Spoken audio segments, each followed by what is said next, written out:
మనం అన్ని సంవత్సరాలు కష్టపడి చూసుకున్న తోట అది. ఊరికి చూడ్డానికి వెళ్ళకూడదా? ఏమీ కాదు. నిత్య, నువ్వు వస్తావా? వస్తానక్క, పద వెళ్దాం. నీకు చదువుకునే పనుంది కదా, కూర్చుని బాగా చదువుకో. నేను నిత్య వెళ్ళొస్తాం. నువ్వు రావే. ఈ డ్రెస్లన్నీ తీసి బీరువాలో పెట్టు. హే గర్ల్స్, ఎక్కడికి వెళ్తున్నారు ఇద్దరు?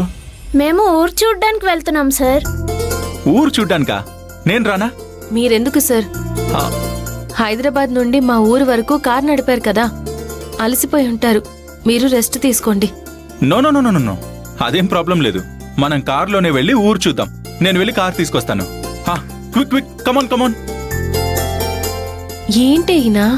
పర్లేదు రా అక్క, వెళ్దాం. వెళ్ళక్క. రా అక్క.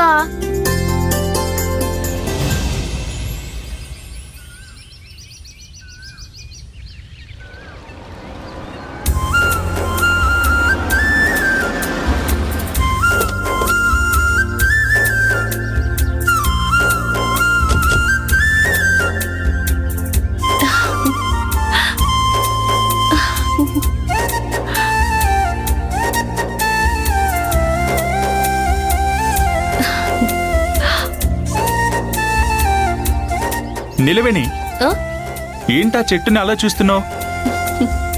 అన్ని మామూలు చెట్లే కదా. మీకిది చెట్టు మాత్రమే సార్, కానీ మాకు ఇదే ప్రాణం. ఓ, నేను నా కుటుంబం చిన్నప్పటి నుంచి వీటితో పాటే పెరిగాం. ఇక్కడున్న ప్రతి చెట్టుకి నేను తెలుసు సార్. నేను ముట్టుకుంటే అవి అర్థం చేసుకుంటాయి. ఓ, వాటికి నా గొంతు తెలుసు. నేను మాట్లాడితే తిరిగి నాకు సమాధానం చెప్తాయి సార్. అలానా? అవును sir. Okay okay. Hey Nilaveni, నువ్వు ఇంత ఎమోషనల్ గా చాలా అటాచ్మెంట్ తో ఉన్నావు కదా,